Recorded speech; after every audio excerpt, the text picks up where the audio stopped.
Hello everyone, welcome back to my YouTube channel. In this video, we will be seeing linear search algorithm at a glance. Linear search is the simplest form of algorithm to search an element from unsorted array. Now let's have a look at the algorithm. So the first step is to traverse from the left end of the array. Now you need to compare every current element with the element to be searched. Now after comparing, there will be two possibilities.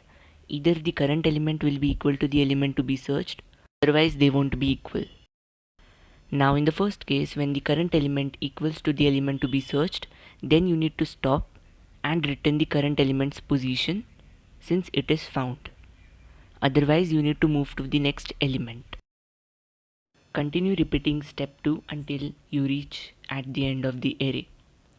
Now throughout the process, if the element is not found, that means it is not present inside the array. This is how linear search algorithm works. Now let's have a look at the advantages of linear search algorithm. First is that it is simple to implement. Second, the array that you provide need not to be sorted. This is the major advantage of linear search algorithm. Third advantage is that the algorithm will not get affected by insertion or deletion of the element in the middle of the entire process. Now let's have a look at the disadvantages of linear search algorithm. First, it is time consuming when it comes to larger data because its time complexity is O of n. It has to compare every element to search a particular element. Now let's take an example to look for the working of linear search algorithm.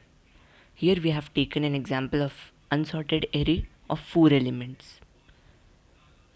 The index starts from 0 till 3. Let's say we need to search for the element 85, which is present at index 2. Now let's start with the process. So here we have to find the element 85, which is present at index 2 with the help of linear search algorithm. So as per the algorithm, you need to start from the left end of the array and you need to compare every current element with the element to be searched.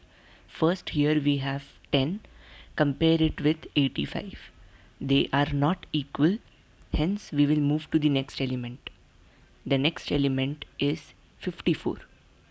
Let's compare 54 with the element to be searched. So is 54 equal to 85? No.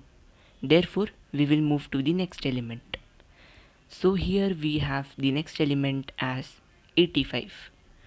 Now compare 85 with the element to be searched, which is 85 again. So is 85 equals 85? Yes. So therefore we will return the current position, which is index 2, and we will stop. In the upcoming video, we will be seeing the implementation of linear search algorithm in Python from scratch. Stay tuned for that, and for more such videos, like, share and subscribe to my channel. Thanks for watching.